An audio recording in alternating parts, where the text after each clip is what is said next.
지금 미 해군이 발칵 뒤집혔습니다. 한국 핵잠수함 승인 직후 미 해군 서태평양 사령부에서 정체불명의 심해 저주파가 포착되던 바로 그 순간 그 신호를 분석하던 미 해군 제독이 잠수함 안에서 복부를 움켜쥐고 그대로 쓰러진 것인데요. 미국 군의관들은 수술 불가라는 절망적인 대장암 3기라는 진단을 내렸고 국방부 전체가 충격에 빠졌습니다. 그때 예상치 못한 구원의 손길이 도착합니다. 바로 한국 의료진이었습니다. 그게 진짜입니까? 빨리 한국으로 오세요. 아직 가능합니다. 하지만 제독은 끝까지 한국행을 거부합니다. 그를 움직인 건 울며 애원하던 25살 딸의 한마디였습니다.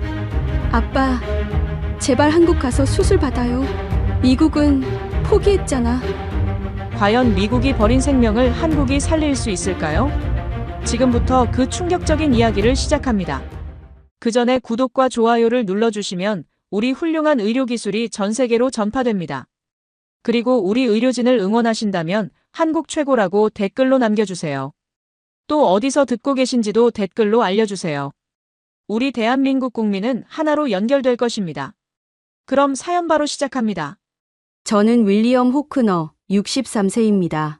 미 해군 제독으로 35년을 복무했고, 지금은 서태평양 사령부에서 수중음향 감시 작전을 총괄하고 있었습니다. 그날 이후로 모든 게 달라졌거든요. 그날은 한국이 핵잠수함 건조 승인을 받은 지 사흘째 되던 날이었어요.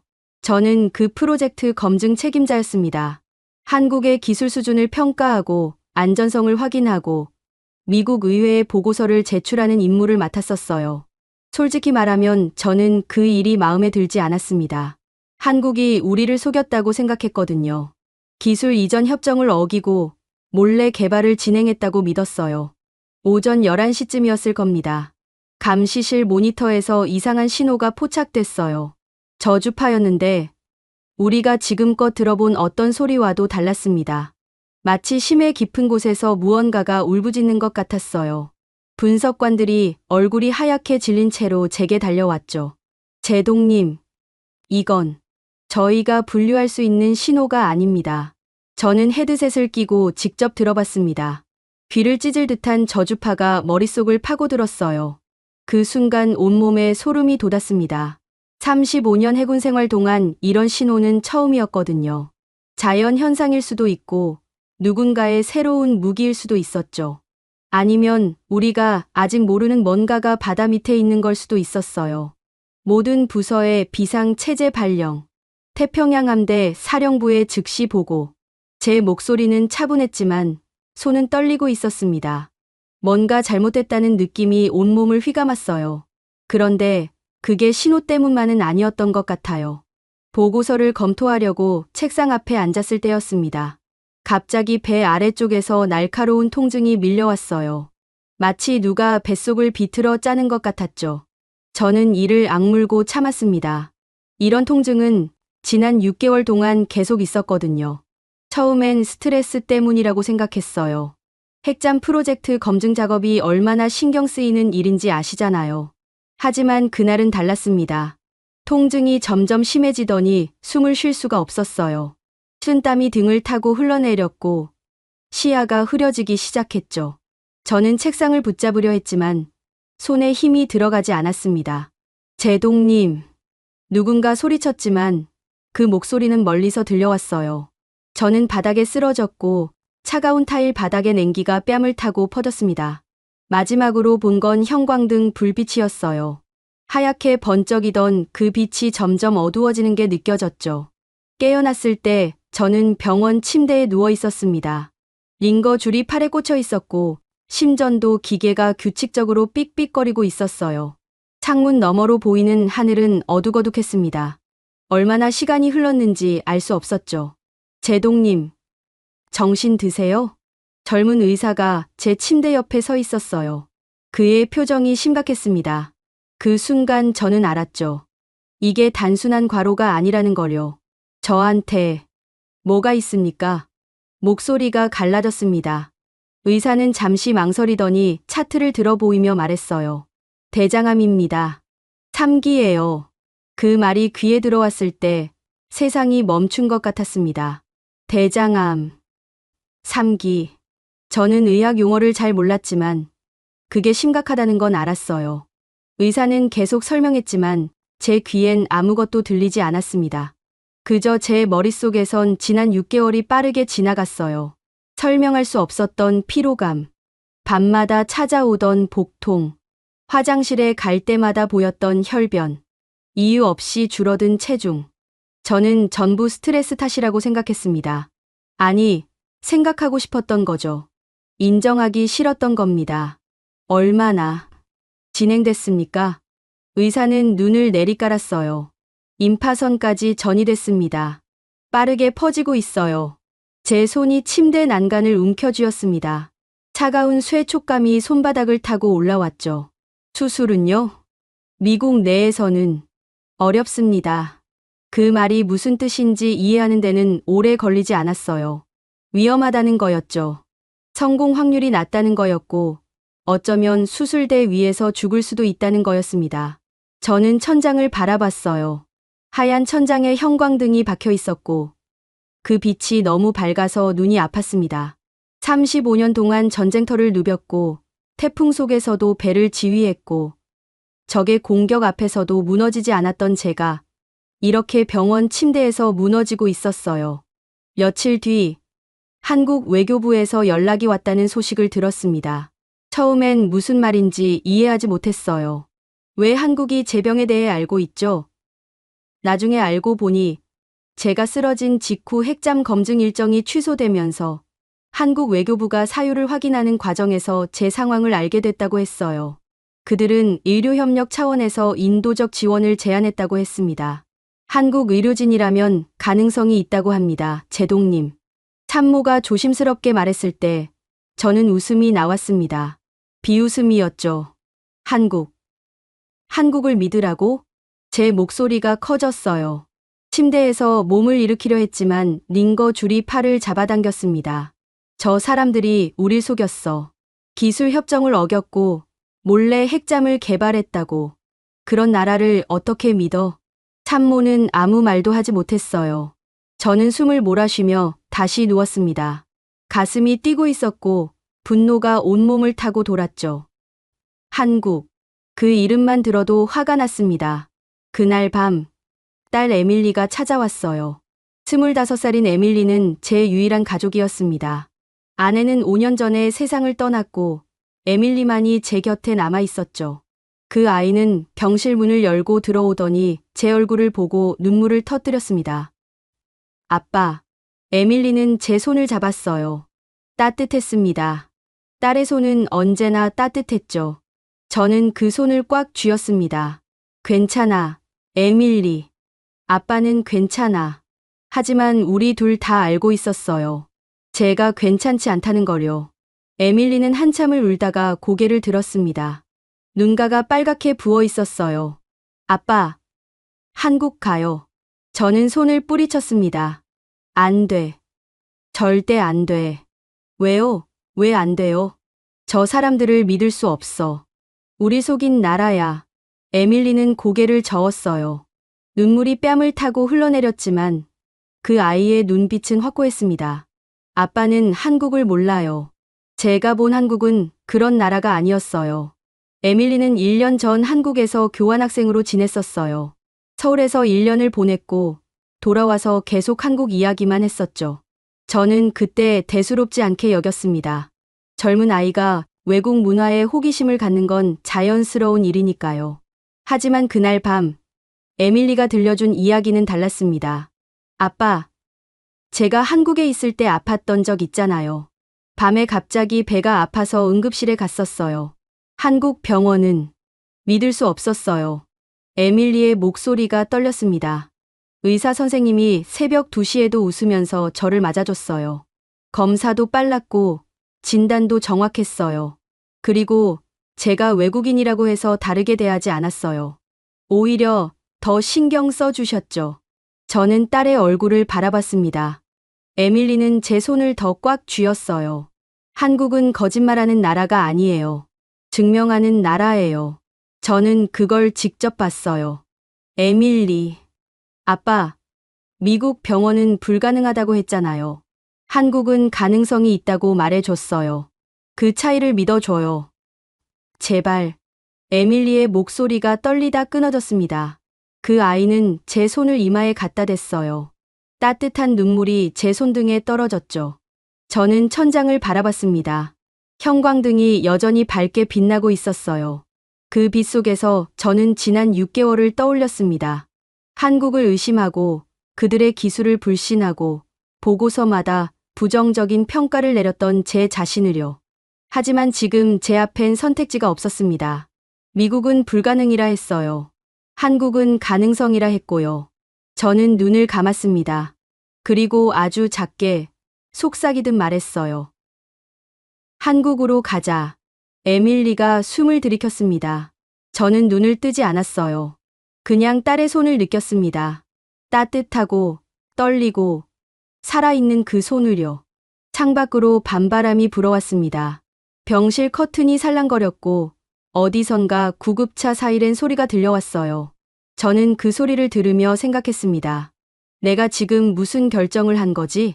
하지만 돌이킬 순 없었어요. 이미 말은 나갔고 에밀리는 희망에 차서 제 손을 꽉 쥐고 있었으니까요. 인천공항에 도착했을 때 습한 공기가 얼굴을 감쌌어요. 봄이었지만 저는 계절을 느낄 여유가 없었습니다. 휠체어에 앉아 있었거든요.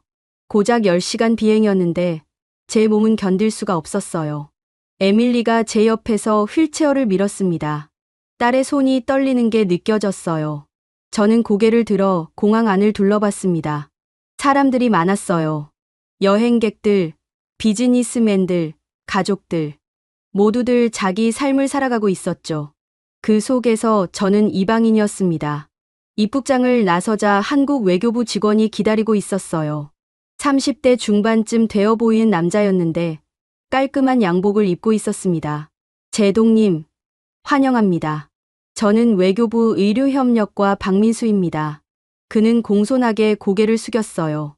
저는 고개를 끄덕였지만 말은 하지 않았습니다. 여전히 이 모든 게 믿기지 않았거든요. 제가 지금 한국에 와 있다는 게요. 병원으로 바로 모시겠습니다. 의료진이 대기하고 계십니다.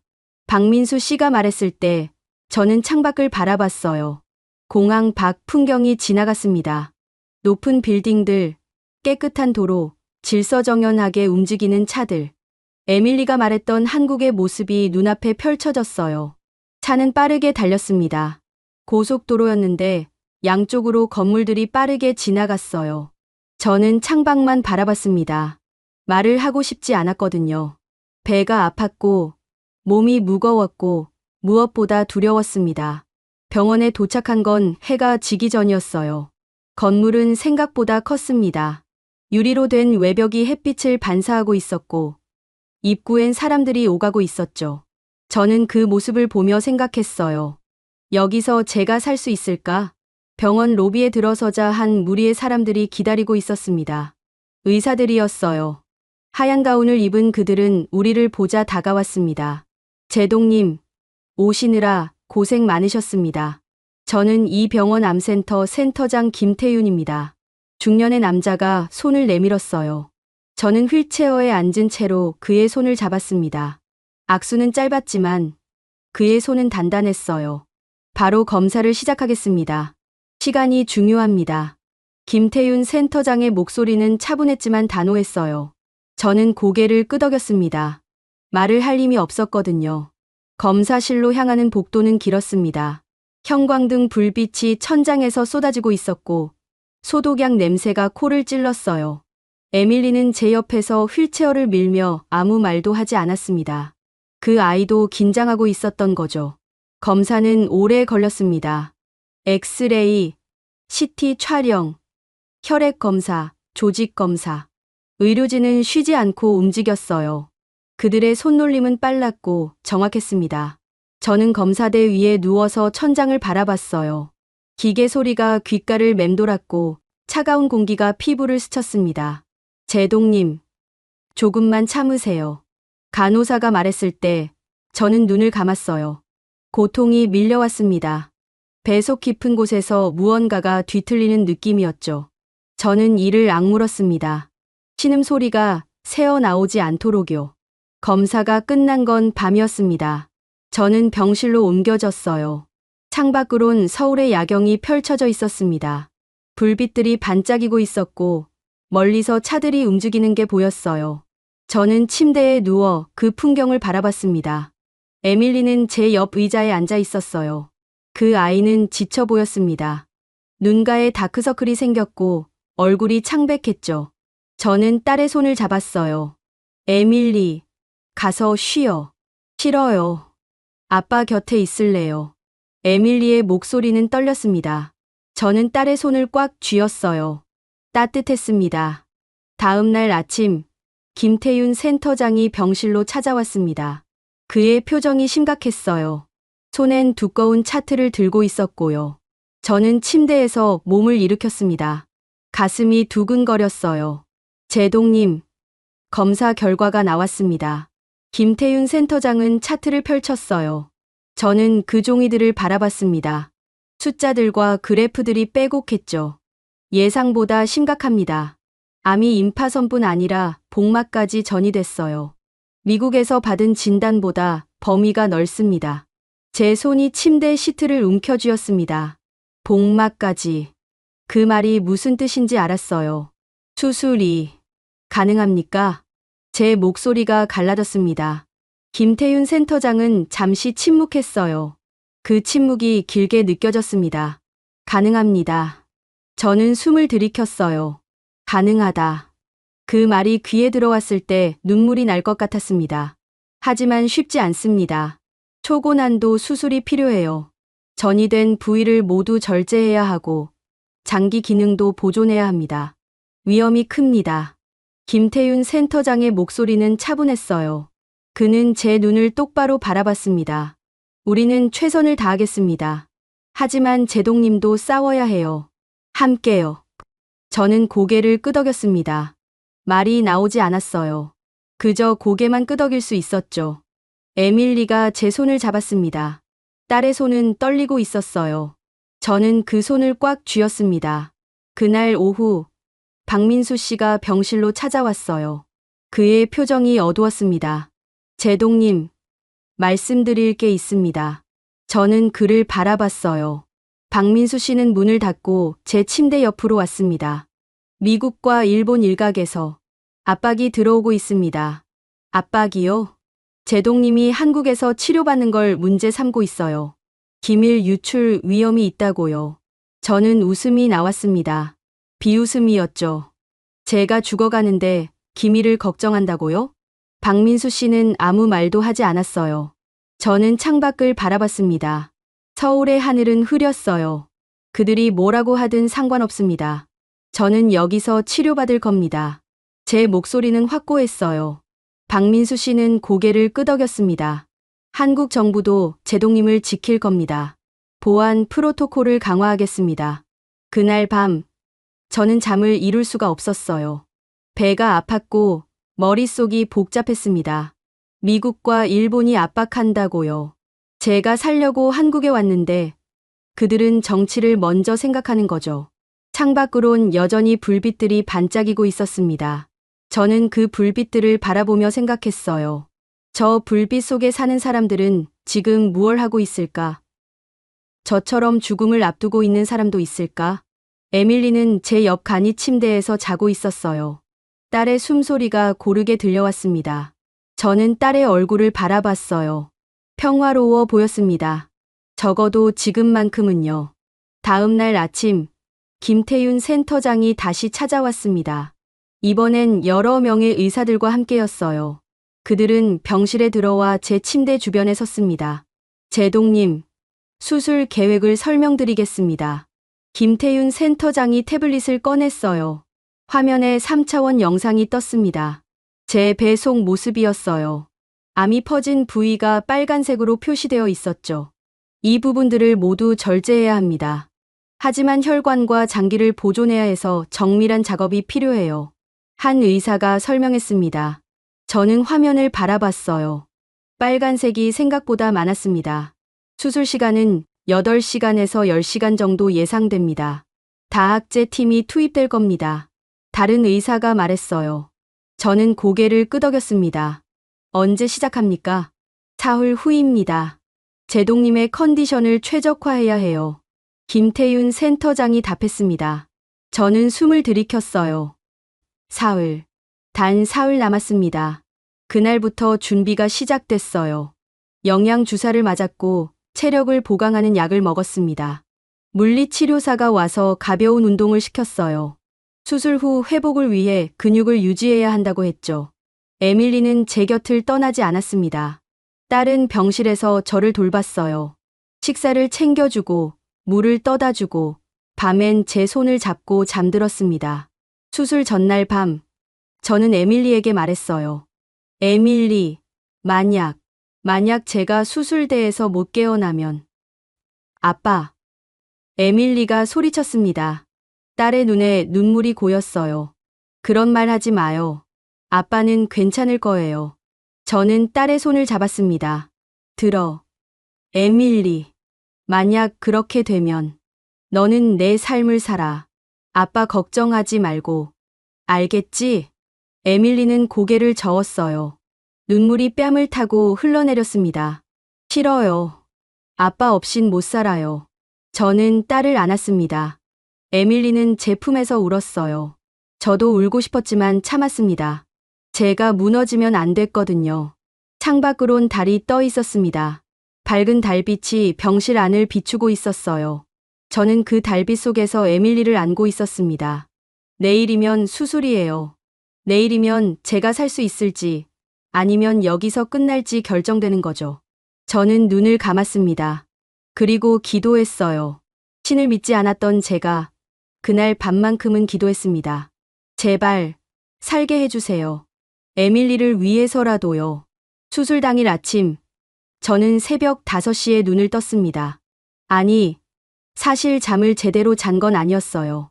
밤새 뒤척이다가 그냥 눈을 뜬 거였죠. 창밖은 아직 어두웠습니다. 서울의 불빛들이 희미하게 깜빡이고 있었어요. 에밀리는 제 옆 간이 침대에서 자고 있었습니다. 딸의 얼굴은 평화로워 보였어요. 저는 조용히 일어나 창가로 갔습니다. 무릎에 힘이 없어서 벽을 짚고 걸어야 했죠. 창문에 이마를 대고 밖을 바라봤어요. 저 밖 어딘가에서 사람들이 살아가고 있겠죠. 출근 준비를 하거나 아침 운동을 하거나 빵집에서 빵을 굽고 있을 거예요. 평범한 하루를 시작하는 거죠. 하지만 저는 오늘 제 인생에서 가장 중요한 순간을 맞이하게 됩니다. 아빠. 뒤에서 에밀리의 목소리가 들렸어요. 돌아보니 딸이 침대에서 일어나 쟤를 바라보고 있었습니다. 왜 안 자요? 잠이 안 와서. 저는 솔직하게 말했어요. 에밀리는 일어나 제 옆으로 왔습니다. 우리는 나란히 서서 창밖을 바라봤죠. 아빠, 무서워요? 에밀리가 작게 물었습니다. 저는 딸의 어깨를 감쌌어요. 무섭지. 하지만 해야 해. 우리는 한동안 아무 말도 하지 않았습니다. 그저 창밖을 바라보며 서 있었어요. 서서히 하늘이 밝아지기 시작했습니다. 동쪽 하늘이 붉게 물들고 있었죠. 6시쯤 간호사가 병실로 들어왔어요. 수술 준비를 해야 한다고 했습니다. 저는 침대로 돌아갔고 간호사는 제 팔에 링거를 꽂았어요. 차가운 액체가 혈관을 타고 흐르는 게 느껴졌습니다. 제동님, 금식은 잘 지키셨죠? 네. 어젯밤부터 아무것도 먹지 않았어요. 물도 마시지 않았죠. 입술이 바짝 말랐습니다. 7시 김태윤 센터장이 병실로 찾아왔습니다. 그의 뒤로 여러 명의 의사들이 따라왔어요. 모두들 수술복을 입고 있었습니다. 제동님, 준비되셨습니까? 김태윤 센터장이 물었을 때 저는 고개를 끄덕였어요. 준비됐냐고요? 사실 준비될 수가 없죠. 하지만 해야 합니다. 수술 시간은 예상보다 길어질 수 있습니다. 10시간까지도 걸릴 수 있어요. 하지만 우리 팀은 최선을 다할 겁니다. 저는 김태윤 센터장의 눈을 바라봤습니다. 그의 눈빛은 확고했어요. 믿습니다. 제가 말했을 때 김태윤 센터장은 고개를 끄덕였습니다. 좋습니다. 그럼 가시죠. 간호사들이 침대를 밀기 시작했어요. 저는 에밀리를 봤습니다. 딸은 제 손을 꽉 쥐고 있었어요. 아빠, 사랑해요. 에밀리의 목소리가 떨렸습니다. 저는 딸의 손을 더 세게 쥐었어요. 나도 사랑한다. 에밀리.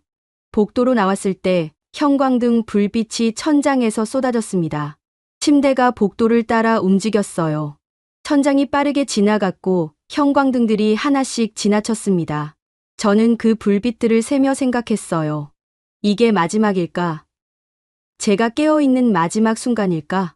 수술실 앞에 도착했을 때 에밀리는 제 손을 놓아야 했습니다. 딸의 손이 천천히 떨어져 나갔어요. 저는 딸의 얼굴을 마지막으로 봤습니다. 에밀리는 울고 있었어요. 괜찮을 거야. 아빠는 괜찮을 거야. 제가 말했지만 제 목소리도 떨리고 있었습니다. 수술실 문이 열렸어요. 차가운 공기가 얼굴을 스쳤습니다. 수술실은 밝았어요. 너무 밝아서 눈이 부셨죠. 의료진들이 분주하게 움직이고 있었고 기계들이 삑삑거리고 있었습니다. 저는 수술대로 옮겨졌어요. 차가운 금속 촉감이 등을 타고 올라왔습니다.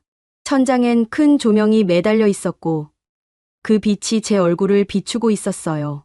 제동님, 마취 시작하겠습니다. 마취과 의사가 말했습니다. 저는 고개를 끄덕였어요. 마스크가 제 얼굴을 덮었고 이상한 냄새가 코를 찔렀습니다. 천천히 숨 쉬세요. 하나, 둘, 셋. 의사의 목소리가 점점 멀어졌어요. 시야가 흐려지기 시작했습니다. 저는 에밀리를 떠올렸어요. 딸의 웃는 얼굴이 머릿속에 떠올랐죠.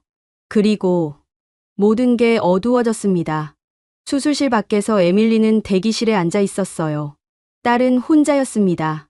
손을 꽉 쥐고 바닥만 바라보고 있었죠. 시간이 천천히 흘렀습니다. 1시간이 지났습니다. 2시간이 지났어요.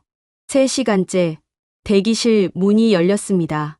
간호사가 나와서 에밀리에게 말했어요. 수술은 순조롭게 진행되고 있습니다. 에밀리는 고개를 끄덕였지만 안심할 수 없었어요. 순조롭다는 게 안전하다는 뜻은 아니니까요. 4시간째 박민수 씨가 대기실로 찾아왔습니다. 그는 에밀리 옆에 앉았어요. 괜찮으세요? 에밀리는 고개를 저었습니다. 괜찮을 수가 없어요. 박민수 씨는 아무 말도 하지 않았어요. 그저 옆에 앉아 있었습니다. 에밀리는 그 침묵이 고마웠어요. 5시간째, 6시간째. 시계 초침 소리가 귀청을 울렸습니다. 에밀리는 손톱을 뜯었어요. 피가 났지만 아프지 않았습니다. 7시간째, 대기실 창밖으로 해가 지고 있었어요. 하늘이 붉게 물들었습니다. 에밀리는 그 하늘을 바라보며 기도했어요. 제발, 제발. 8시간째, 간호사가 다시 나왔습니다. 조금 더 시간이 걸릴 것 같습니다. 예상보다 복잡해요. 에밀리의 얼굴이 창백해졌어요. 복잡하다니, 그게 무슨 뜻이죠? 9시간째, 에밀리는 화장실에 가서 토했습니다. 아무것도 먹지 않았는데 위액이 올라왔어요. 거울 속 자신의 얼굴은 망가져 있었습니다. 10시간째, 수술실 문이 열렸습니다. 에밀리는 벌떡 일어났어요. 김태윤 센터장이 나왔습니다. 그의 이마엔 땀이 맺혀 있었고 수술복이 젖어 있었어요. 어떻게 됐어요? 에밀리의 목소리가 떨렸습니다. 김태윤 센터장은 마스크를 벗었어요. 그의 얼굴은 지쳐 보였지만 눈빛은 살아 있었습니다. 수술은 성공했습니다. 그 말을 듣는 순간 에밀리는 주저앉았어요. 다리에 힘이 풀렸습니다. 박민수 씨가 에밀리를 부축했죠. 하지만 김태윤 센터장의 목소리가 이어졌습니다. 에밀리는 고개를 들었어요. 아직 안심할 순 없습니다. 앞으로 48시간이 중요해요. 합병증이 생길 수 있습니다. 합병증이요? 출혈, 감염, 장기 부전. 여러 가능성이 있어요. 우리가 최선을 다해 막겠지만 제동님도 싸워야 합니다. 에밀리는 고개를 끄덕였습니다. 눈물이 흘러내렸어요. 아빠를 볼 수 있어요? 회복실로 옮기면 볼 수 있습니다. 하지만 아직 마취에서 깨지 않았어요. 1시간 뒤, 저는 회복실로 옮겨졌습니다. 에밀리는 제 침대 옆에 섰어요. 저는 여전히 눈을 감고 있었습니다. 얼굴은 창백했고 입술은 바짝 말라 있었어요. 온몸에 관이 연결되어 있었습니다. 링거, 산소 호흡기, 심전도 기계. 아빠, 에밀리는 제 손을 잡았습니다. 제 손은 차가웠어요. 딸은 두 손으로 제 손을 감싸 쥐었습니다. 체온을 나눠주려는 것처럼요. 아빠, 깨어나요. 제발. 하지만 저는 깨어나지 않았어요. 마취에서 깨어나는 데는 시간이 걸린다고 했습니다. 에밀리는 그냥 제 곁에 앉아 있었어요. 손을 잡고 얼굴을 바라보고 숨소리를 들으며요.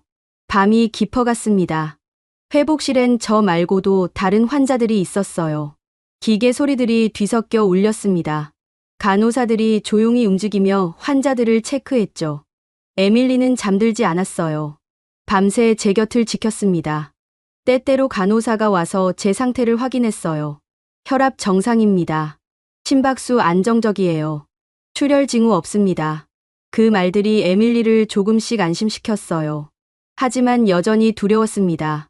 48시간. 아직 48시간이 남았어요. 새벽 4시쯤 제 손가락이 움직였습니다. 아주 작은 움직임이었지만 에밀리는 느꼈어요. 아빠. 딸은 제 얼굴을 들여다봤습니다. 제 눈꺼풀이 떨렸어요. 천천히, 아주 천천히 눈이 떠졌습니다. 아빠. 에밀리가 소리쳤습니다. 간호사가 달려왔어요. 저는 천장을 바라봤습니다. 시야가 흐렸어요. 모든 게 뿌옇게 보였죠. 목이 말랐고 온몸이 아팠습니다. 특히 배가 아팠어요. 마치 누가 배를 갈라놓은 것 같았죠. 제동님, 들리세요? 간호사가 물었습니다. 저는 고개를 끄덕이려 했지만 움직여지지 않았어요. 그저 입술을 조금 움직였을 뿐이죠. 아빠, 저예요. 에밀리예요. 딸의 목소리가 들렸습니다. 저는 에밀리를 향해 고개를 돌리려 했어요. 목에 힘이 없었지만 조금씩 움직였습니다. 에밀리의 얼굴이 보였어요. 눈물로 범벅이 된 얼굴이었습니다. 하지만 웃고 있었어요.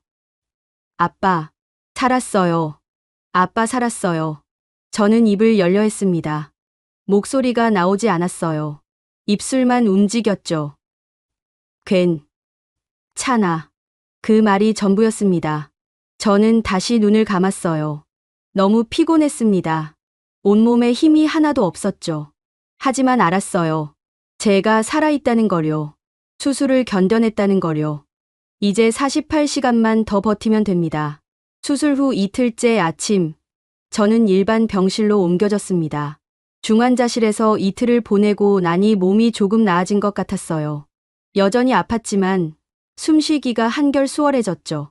에밀리는 제 침대 옆에 앉아 죽을 떠먹여 주고 있었습니다. 아빠, 한 숟갈만 더요. 배불러. 제 목소리는 여전히 약했어요. 하지만 에밀리는 포기하지 않았습니다. 딸은 계속 죽을 떠서 제 입으로 가져왔어요. 먹어야 회복돼요. 선생님이 그러셨잖아요. 저는 입을 벌렸습니다. 따뜻한 죽이 목구멍으로 넘어갔어요. 삼키는 게 힘들었지만 참았습니다. 그때 병실 문이 열렸어요. 박민수 씨가 들어왔습니다. 그의 표정이 심각했어요. 손엔 태블릿을 들고 있었죠. 제동님, 보여드릴 게 있습니다. 박민수 씨는 침대 옆으로 왔어요. 태블릿을 제게 보여줬습니다. 화면엔 뉴스 기사가 떠 있었어요. 저는 눈을 가늘게 뜨고 글씨를 읽으려 했습니다. 미 해군 제독, 한국 병원에서 치료받으며 기밀 유출 우려. 제목이 그렇게 써 있었어요. 저는 기사를 읽었습니다. 아니, 읽으려 했죠. 하지만 몇 줄 읽고 나니 화가 치밀어 올랐습니다. 기사는 제가 한국에서 치료받는 동안 군사 기밀이 유출될 수 있다고 주장했어요. 한국 의료진이 제게 접근해 정보를 빼낼 거라고요. 심지어 제 수술 자체가 정보 수집을 위한 기회라는 식으로 쓰여 있었습니다. 이게 무슨... 제 목소리가 떨렸어요. 박민수 씨는 태블릿을 걷었습니다. 일본 쪽 정보 브로커와 미국 내 강경파가 합작한 것으로 보입니다. 여러 언론에 이런 기사가 동시에 나갔어요. 에밀리가 제 손을 잡았습니다.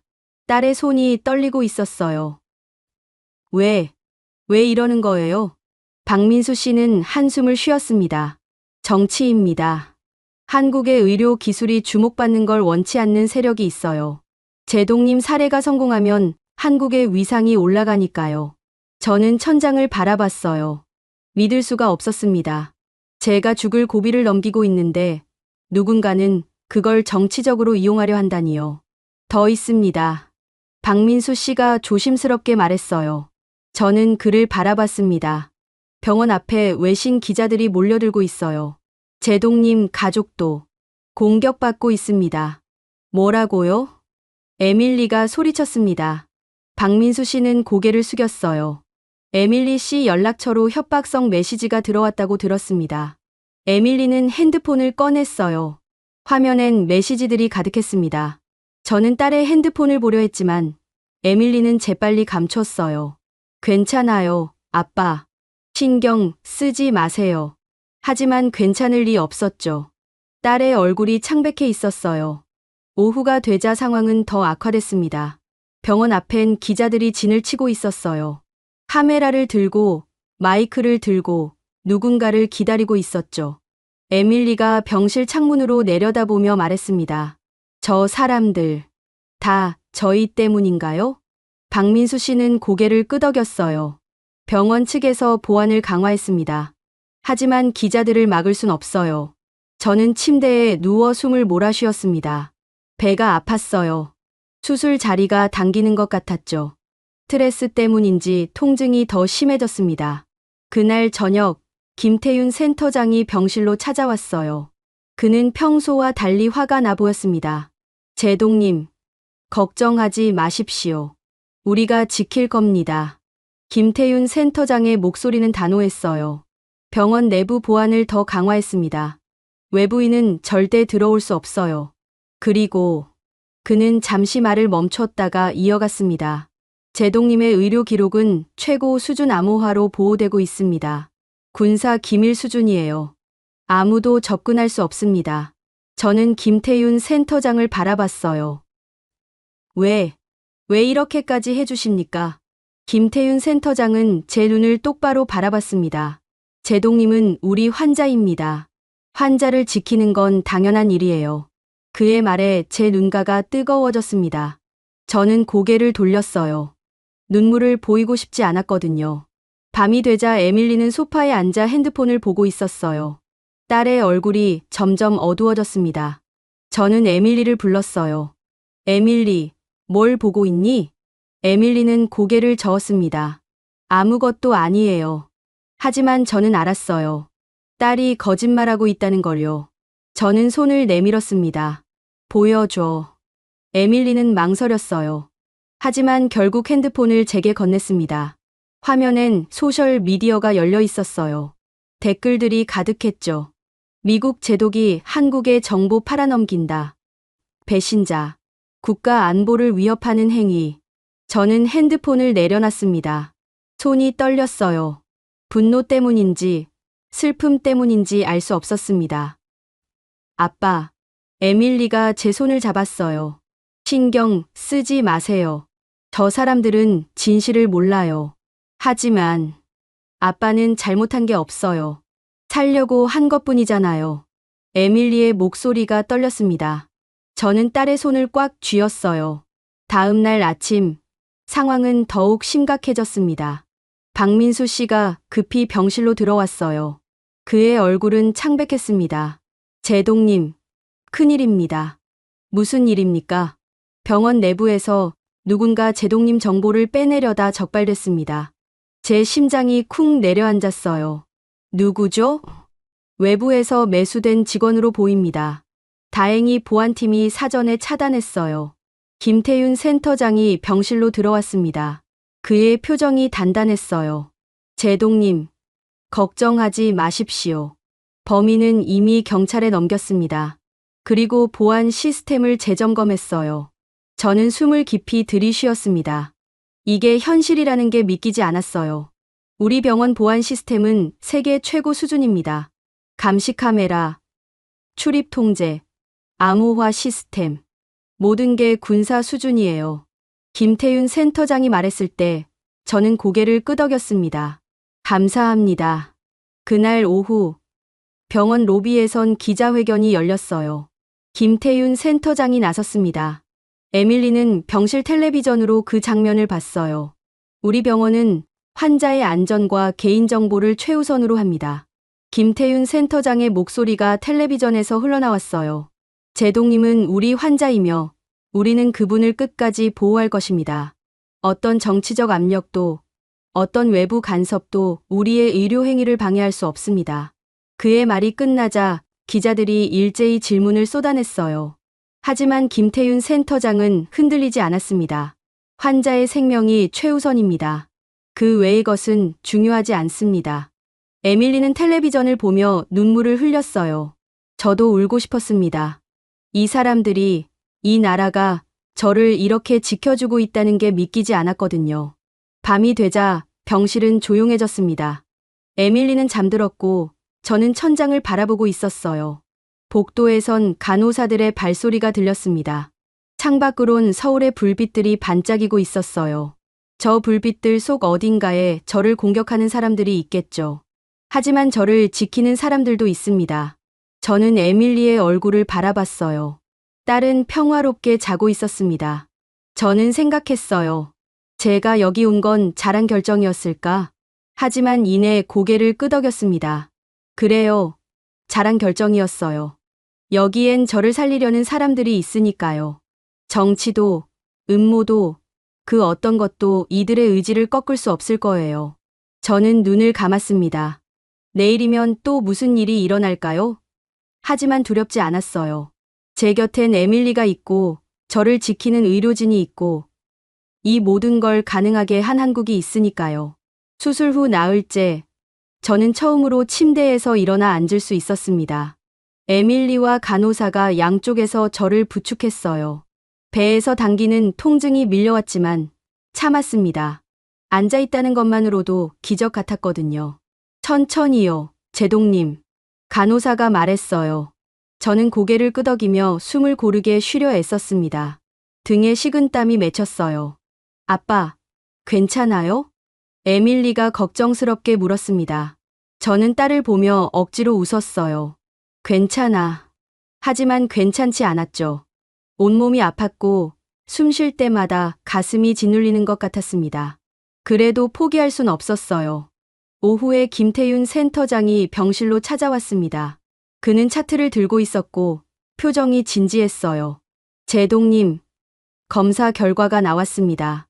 저는 긴장했습니다. 김태윤 센터장은 침대 옆 의자에 앉았어요. 암 수치가 떨어지고 있습니다. 수술은 성공적이었어요. 그 말을 듣는 순간 저는 숨이 막히는 것 같았어요. 성공적. 암 수치가 떨어진다. 살 수 있다는 거였죠. 하지만 김태윤 센터장의 목소리가 이어졌습니다. 저는 그를 바라봤어요. 아직 완전히 안심할 순 없습니다. 전이된 부위가 많았고 재발 가능성이 있어요. 항암 치료를 시작해야 합니다. 항암 치료. 그 말이 무겁게 다가왔어요. 수술도 지옥이었는데 이제 항암까지 해야 한다니요. 언제부터입니까? 일주일 후부터 시작합니다. 몸이 어느 정도 회복되고 나서요. 김태윤 센터장은 제 어깨를 가볍게 두드렸어요. 제동님은 잘 버티고 계십니다. 계속 이렇게만 하시면 됩니다. 그가 나간 뒤 저는 창밖을 바라봤어요. 하늘이 맑았습니다.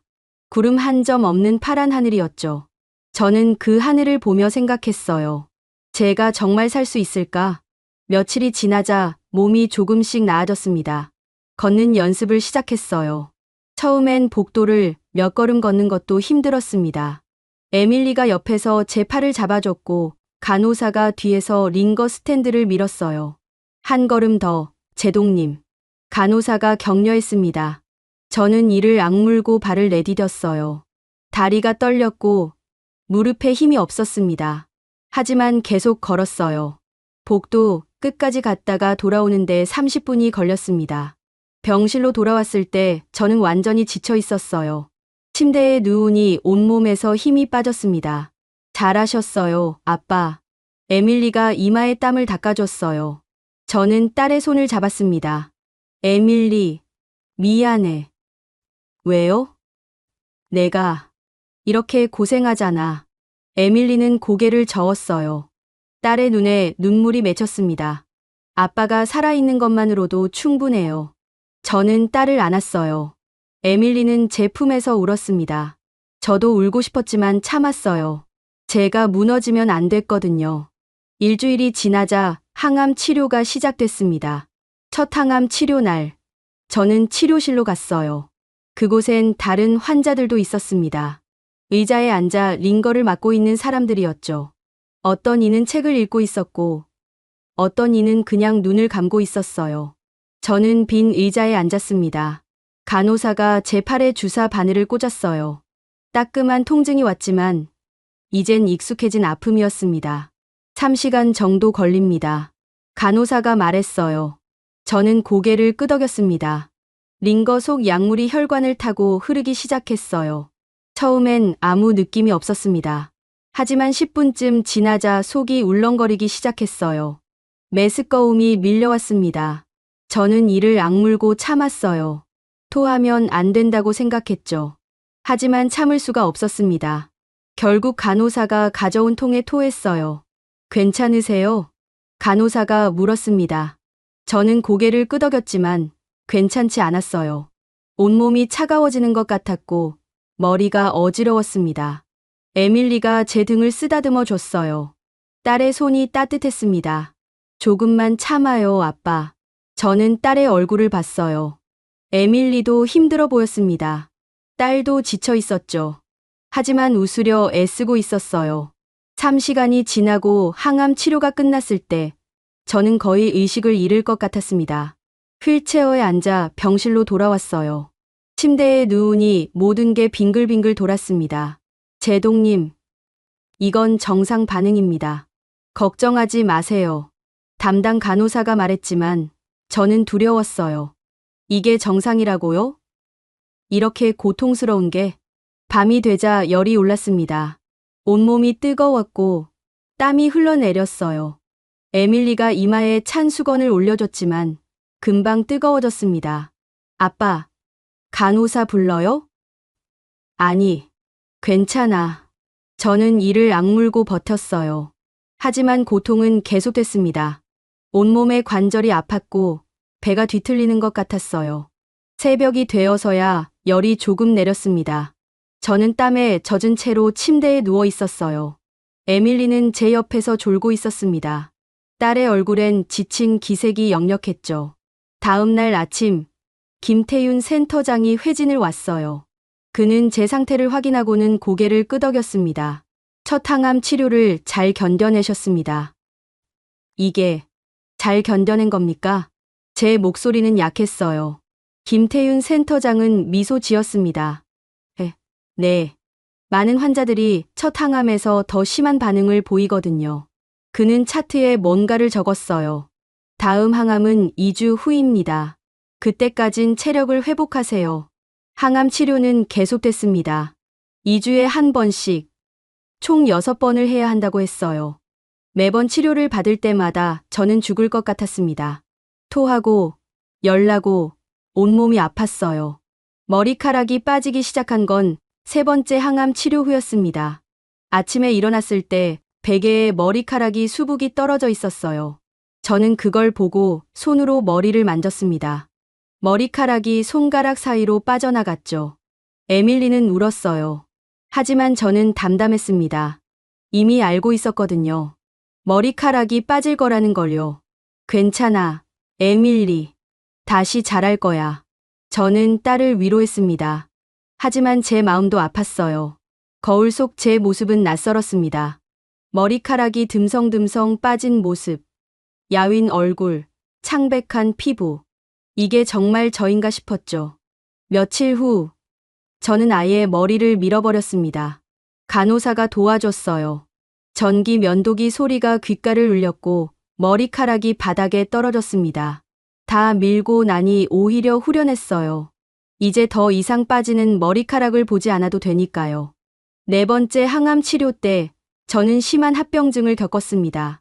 백혈구 수치가 급격히 떨어진 거예요. 면역력이 없어져서 감염 위험이 커졌죠. 제동님을 무균실로 옮겨야 합니다. 김태윤 센터장이 말했을 때 저는 고개를 끄덕였습니다. 무균실은 일반 병실과 달랐어요. 출입구가 이중으로 되어 있었고 들어올 때마다 소독을 해야 했습니다. 에밀리도 보호복을 입고 마스크를 쓰고 들어와야 했어요. 아빠, 에밀리는 보호복을 입고 제 앞에 섰습니다. 딸의 얼굴이 마스크 너머로 보였어요. 눈물을 참고 있는 게 보였죠. 괜찮아. 곧 나갈 거야. 저는 딸을 안심시켰습니다. 하지만 저도 두려웠어요. 무균실에 있다는 건 제 상태가 심각하다는 뜻이었으니까요. 사흘 동안 무균실에 있었습니다. 그 사흘은 지옥 같았어요. 창문도 없고 시간 감각도 없고 그저 하얀 벽만 있는 공간이었죠. 저는 침대에 누워 천장만 바라봤습니다. 백혈구 수치가 조금씩 올라가기 시작한 건 나흘째였어요. 의료진이 매일 혈액 검사를 했고 조금씩 나아지고 있다고 말해줬습니다. 제동님, 잘 버티고 계십니다. 김태윤 센터장이 말했을 때 저는 힘없이 웃었어요. 이게 잘 버티는 겁니까? 네. 많은 환자들이 여기서 포기합니다. 하지만 제동님은 싸우고 계세요. 그의 말이 위로가 됐어요. 저는 싸우고 있었습니다. 죽음과 싸우고 있었죠. 일주일 후 저는 무균실에서 나올 수 있었습니다. 일반 병실로 돌아왔을 때 창밖 풍경이 그렇게 반가울 수가 없었어요. 하늘이 보이고 나무가 보이고 사람들이 걸어 다니는 게 보였습니다. 아빠, 돌아왔어요. 에밀리가 환하게 웃었습니다. 저도 웃었어요. 힘들었지만 웃을 수 있었습니다. 5번째, 6번째 항암 치료도 견뎌냈어요. 매번 힘들었지만 이젠 조금 익숙해진 것 같았습니다. 고통을 받아들이는 법을 배운 거죠. 마지막 항암 치료가 끝난 날, 김태윤 센터장이 웃으며 말했어요. 축하합니다, 제동님. 모든 항암 치료를 완료하셨습니다. 저는 눈물이 났습니다. 참으려 했지만 참을 수가 없었어요. 눈물이 뺨을 타고 흘러내렸습니다. 감사합니다. 제 목소리가 떨렸어요. 김태윤 센터장은 제 어깨를 두드렸습니다. 제동님이 잘 싸워주셨습니다. 이제 회복만 남았어요. 에밀리는 제 품에 안겨 울었습니다. 저도 딸을 안고 울었어요. 우리는 그렇게 한참을 울었습니다. 기쁨의 눈물이었죠. 창밖으론 해가 지고 있었어요. 노을이 하늘을 붉게 물들이고 있었습니다. 저는 그 노을을 바라보며 생각했어요. 제가 살았구나. 정말 살았구나. 마지막 항암 치료를 끝내고 일주일쯤 지났을 때 저는 처음으로 병원 옥상에 나갈 수 있었습니다. 에밀리가 휠체어를 밀어줬어요. 엘리베이터를 타고 올라가는 동안 제 심장은 두근거렸습니다. 바깥 공기를 마시는 게 얼마만인지 모르겠더라고요. 옥상 문이 열렸을 때 바람이 얼굴을 스쳤어요. 시원했습니다. 저는 눈을 감고 그 바람을 느꼈죠. 살아있다는 게 이렇게 느껴지는구나 싶었어요. 아빠, 여기 앉아요. 에밀리가 벤치 옆에 휠체어를 세웠습니다. 저는 옥상 난간 너머로 펼쳐진 서울을 바라봤어요. 빌딩들이 줄지어 서 있었고 멀리 산이 보였습니다. 하늘은 맑았어요. 예쁘죠? 에밀리가 물었습니다. 저는 고개를 끄덕였어요.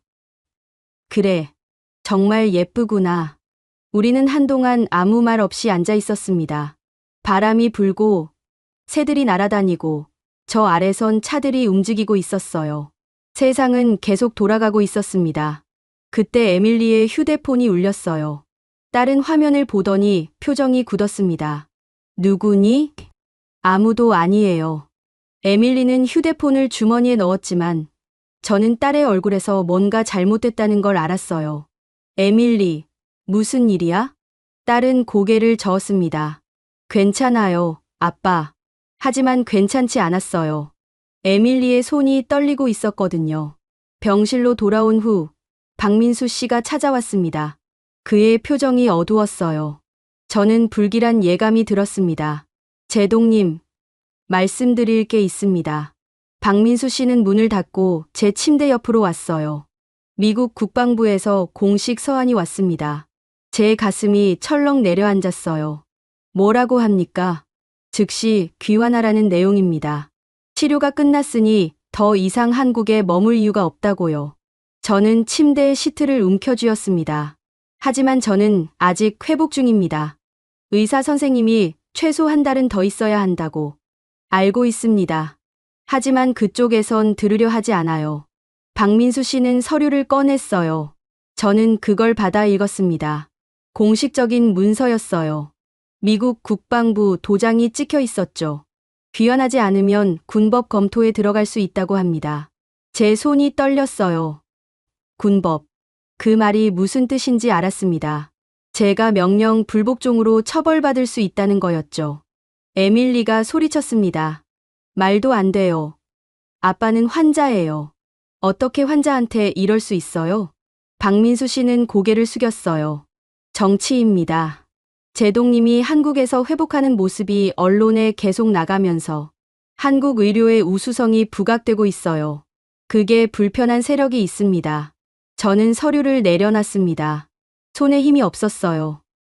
제가 어떻게 해야 합니까? 한국 정부는 제동님을 지지합니다. 외교 채널을 통해 미국 측에 재고를 요청했어요. 하지만 박민수 씨는 말을 멈췄습니다. 저는 알았어요. 쉽지 않을 거라는 걸요.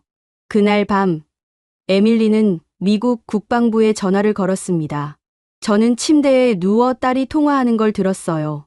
어떻게 그럴 수 있어요? 제 아버지는 죽을 고비를 넘긴 환자예요. 에밀리의 목소리가 떨렸습니다. 35년을 나라를 위해 헌신했어요. 이게 그 대가예요? 딸은 울먹이고 있었어요. 저는 에밀리를 말리고 싶었지만 몸을 일으킬 힘이 없었습니다. 아뇨, 저희는 안 돌아가요. 아빠가 완전히 회복될 때까지요. 에밀리는 전화를 끊었어요. 딸은 침대 옆에 주저앉아 울었습니다. 저는 에밀리의 머리를 쓰다듬어 줬어요. 에밀리, 아빠, 미안해요. 제가 화를 참을 수가 없었어요. 저는 딸을 안았습니다. 에밀리는 제 품에서 한참을 울었어요. 다음 날 상황은 더 악화됐습니다. 미국 언론에서 제 이야기가 대서특필됐어요. 미 해군 제독, 명령 거부하고 한국 체류 같은 제목들이었죠. 댓글들은 더 악랄했습니다. 배신자, 국가안보 위협, 심지어 간첩이라는 말까지 나왔어요. 에밀리는 소셜 미디어를 보다가 울음을 터뜨렸습니다. 왜 이러는 거예요? 아빠는 잘못한 게 없는데. 저도 화가 났어요. 하지만 화를 낼 힘조차 없었습니다.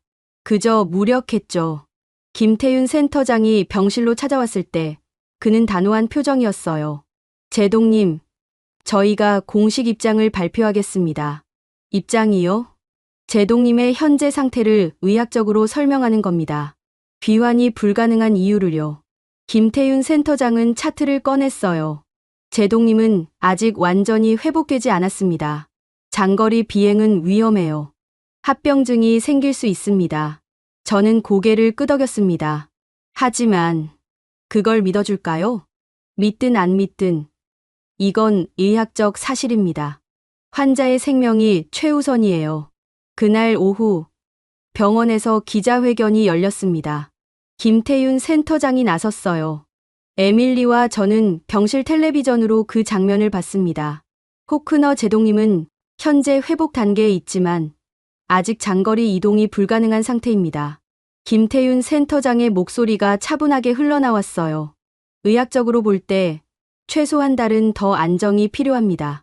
조기 귀환은 제동님의 생명을 위협할 수 있습니다. 기자들이 질문을 쏟아냈어요. 미국 정부의 압박을 어떻게 생각하십니까? 김태윤 센터장은 잠시 멈췄다가 대답했습니다. 우리는 정치가 아닌 의학으로 판단합니다. 환자의 생명보다 중요한 건 없습니다. 그의 말이 끝나자 에밀리는 눈물을 흘렸어요. 저도 울컥했습니다. 하지만 압박은 계속됐습니다. 이틀 후 일본 언론에서도 제 이야기를 다뤘어요. 한국이 저를 이용해 의료 외교를 하고 있다는 식이었죠. 호크너 제독 사례는 한국의 계획된 홍보 전략, 그런 제목의 기사가 나왔어요. 저는 기사를 읽고 화면을 껐습니다. 더 이상 볼 수가 없었어요. 박민수 씨가 다시 찾아왔을 때 그는 다른 소식을 가져왔습니다. 제동님, 좋은 소식이 있습니다. 좋은 소식이요? 미국 의회 일부 의원들이 제동님을 지지하는 성명을 냈습니다. 환자의 치료권을 존중해야 한다고요. 저는 눈을 크게 떴어요. 정말입니까? 네. 여론도 조금씩 바뀌고 있어요. 제동님을 지지하는 목소리가 커지고 있습니다. 그 소식에 조금 안도했습니다. 하지만 여전히 불안했어요. 밤이 되자 에밀리는 제 옆에 앉아 손을 잡아줬어요. 아빠, 걱정하지 마요. 우리가 이길 거예요. 저는 딸의 손을 꽉 쥐었습니다. 에밀리, 내가 있어서 다행이야. 딸은 미소 지었어요. 그 미소가 저를 살게 했습니다. 창밖으론 서울의 밤이 깊어가고 있었어요. 불빛들이 반짝이고 차들이 움직이고 세상은 계속 돌아가고 있었습니다. 저는 생각했어요. 제가 버틸 수 있을까? 이 모든 압박을 견뎌낼 수 있을까? 하지만 포기할 순 없었어요. 저를 살린 이 나라에서, 저를 지켜주는 사람들 곁에서 저는 끝까지 싸울 거예요. 며칠 후 한국 외교부에서 공식 입장을 발표했습니다. 호크너 제독의 치료와 회복을 전적으로 지지한다는 내용이었어요. 의료 인도주의를 최우선으로 한다고 했죠. 그 발표 이후 미국 국방부의 압박이 조금 수그러들었습니다.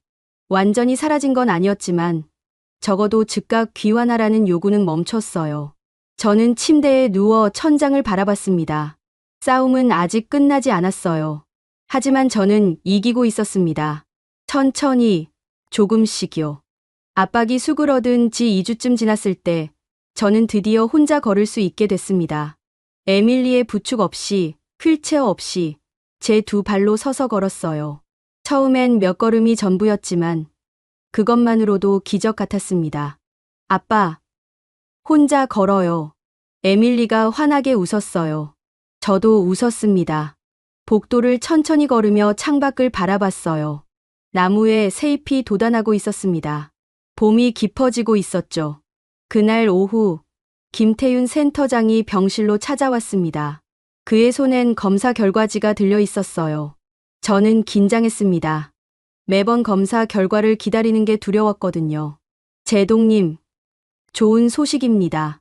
김태윤 센터장이 웃으며 말했어요. 저는 숨을 멈췄습니다. 암 수치가 크게 떨어졌습니다. 정상 범위에 근접하고 있어요. 그 말을 듣는 순간 제 눈에 눈물이 고였어요. 정상 범위. 그 말이 무슨 뜻인지 알았습니다. 그럼 완치가 가능하다는 겁니까? 김태윤 센터장은 고개를 끄덕였어요. 조심스럽게 말씀드리지만 네, 완치 가능성이 보입니다. 에밀리가 제 손을 움켜쥐었어요. 딸의 손이 떨리고 있었습니다. 저도 떨렸어요. 완치. 그 단어가 이렇게 아름다울 줄 몰랐습니다. 하지만 지속적인 관찰이 필요합니다. 재발 방지를 위해 정기검진을 받으셔야 해요. 물론입니다. 뭐든지 하겠습니다. 제 목소리가 떨렸어요. 김태윤 센터장은 제 어깨를 두드렸습니다. 제동님이 정말 잘 싸워주셨습니다. 축하드립니다. 그가 나간 후 에밀리는 제 품에 안겨 울었어요. 저도 울었습니다. 우리는 그렇게 한참을 울고 웃었어요. 기쁨과 안도가 뒤섞인 눈물이었습니다. 다음 날 저는 처음으로 병원 정원에 나갔습니다. 에밀리와 함께 천천히 걸었어요. 정원엔 꽃들이 피어 있었습니다. 빨간 꽃, 노란 꽃, 하얀 꽃들이 바람에 흔들리고 있었어요. 예쁘죠, 아빠? 그래, 정말 예쁘구나. 저는 벤치에 앉아 햇볕을 쬐었습니다. 따뜻한 햇살이 얼굴을 감쌌어요. 살아있다는 게 이런 느낌이구나 싶었습니다. 정원 한쪽에서 한 노인이 산책하고 있었어요. 간호사가 옆에서 부축하고 있었죠. 노인은 저를 보더니 고개를 끄덕였습니다. 저도 끄덕여 답했어요. 우리는 같은 길을 걷고 있는 사람들이었습니다. 그날 저녁 박민수 씨가 찾아왔습니다. 그는 다른 표정이었어요. 밝았습니다. 제동님, 미국 측 태도가 완전히 바뀌었습니다. 정말입니까? 네. 제동님의 회복 소식이 알려지면서 여론이 역전됐어요. 이제 미국 언론도 제동님을 영웅으로 다루고 있습니다. 박민수 씨는 태블릿을 보여줬어요. 화면엔 미국 뉴스 기사가 떠 있었습니다. 암을 이긴 제독, 한국 의료의 기적. 제목이 그렇게 써 있었어요. 저는 기사를 읽었습니다. 내용은 완전히 달라져 있었죠. 저를 공격하던 목소리들이 사라지고 대신 응원하는 목소리들로 가득했어요. 일본 쪽도 마찬가지입니다. 한국 의료 기술을 인정하는 분위기예요. 저는 태블릿을 내려놨습니다. 믿기지 않았어요. 이렇게 빨리 바뀔 수 있다니요. 사람들은 변덕스럽네요. 박민수 씨는 쓸쓸하게 웃었어요. 그게 정치입니다. 하지만 중요한 건 제동님이 이겼다는 거예요. 며칠 후, 저는 처음으로 병원 밖으로 나갔습니다. 외출 허가를 받은 거였어요. 에밀리와 함께 병원 근처 공원에 갔습니다. 공원엔 사람들이 많았어요. 가족들이 산책하고, 아이들이 뛰어놀고, 연인들이 벤치에 앉아 있었죠. 저는 그 평범한 풍경을 바라보며 감동했습니다. 제가 다시 이런 세상에 돌아왔다는 게요. 아빠, 여기 앉아요. 에밀리가 벤치를 가리켰어요. 우리는 나란히 앉았습니다. 바람이 불고 나무 잎사귀들이 바스락거렸어요. 에밀리. 네. 아빠. 고마워. 내가 없었으면 못 이겨냈을 거야. 에밀리는 제 손을 잡았어요. 아빠가 용감했어요. 전 그냥 옆에 있었을 뿐이에요. 저는 딸의 손을 꽉 쥐었습니다. 아니야. 내가 저한테 힘을 줬어. 포기하고 싶을 때마다 내 얼굴을 떠올렸거든. 에밀리는 제 어깨에 머리를 기댔어요. 우리는 그렇게 한동안 앉아 있었습니다. 말없이 그저 옆에 있어 주면서요. 돌아가는 길에 작은 식당을 지나쳤어요. 저는 문득 배가 고프다는 걸 느꼈습니다. 진짜 배고픔이었어요. 병원 음식이 아닌 진짜 음식이 먹고 싶었죠. 에밀리, 저기 들어가 볼까? 아빠, 괜찮으세요? 의사 선생님이 조심하라고. 괜찮아. 조금만. 우리는 식당으로 들어갔습니다. 작은 한식당이었어요. 따뜻한 냄새가 코를 찔렀습니다. 된장찌개 냄새였어요. 자리에 앉자 주인 아주머니가 물을 가져다 줬어요. 뭐 드릴까요? 된장찌개 하나 주세요. 그리고 밥 한 공기요. 주문하는 제 목소리가 떨렸습니다. 얼마 만에 밖에서 밥을 먹는지 모르겠더라고요. 음식이 나왔을 때 저는 그 모습을 한참 바라봤어요. 김이 모락모락 나는 된장찌개, 하얀 밥, 반찬들. 이렇게 평범한 게 이렇게 아름다울 줄 몰랐습니다. 첫 숟가락을 뜨는 순간 눈물이 났어요. 맛이 있어서가 아니었습니다. 제가 다시 이런 평범한 행복을 누릴 수 있게 됐다는 게 감격스러웠던 거죠. 아빠, 맛있어요? 에밀리가 물었습니다. 저는 고개를 끄덕이며 눈물을 닦았어요. 응, 정말 맛있구나. 병원으로 돌아가는 길, 저는 에밀리에게 말했습니다. 에밀리, 내가 한국으로 가자고 했을 때, 저는 정말 싫었어. 이 나라를 믿지 않았거든. 알아요. 하지만 지금은 고마워. 한국에, 그리고 여기 사람들에게. 에밀리는 웃었어요. 아빠도 이제 알았죠? 한국이 어떤 나라인지. 저는 고개를 끄덕였습니다. 그래요. 이제 알았어요.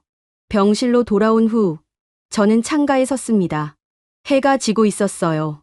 서울의 하늘이 붉게 물들고 있었죠. 저는 그 노을을 보며 생각했습니다. 제가 이제 살 수 있게 됐구나. 정말로.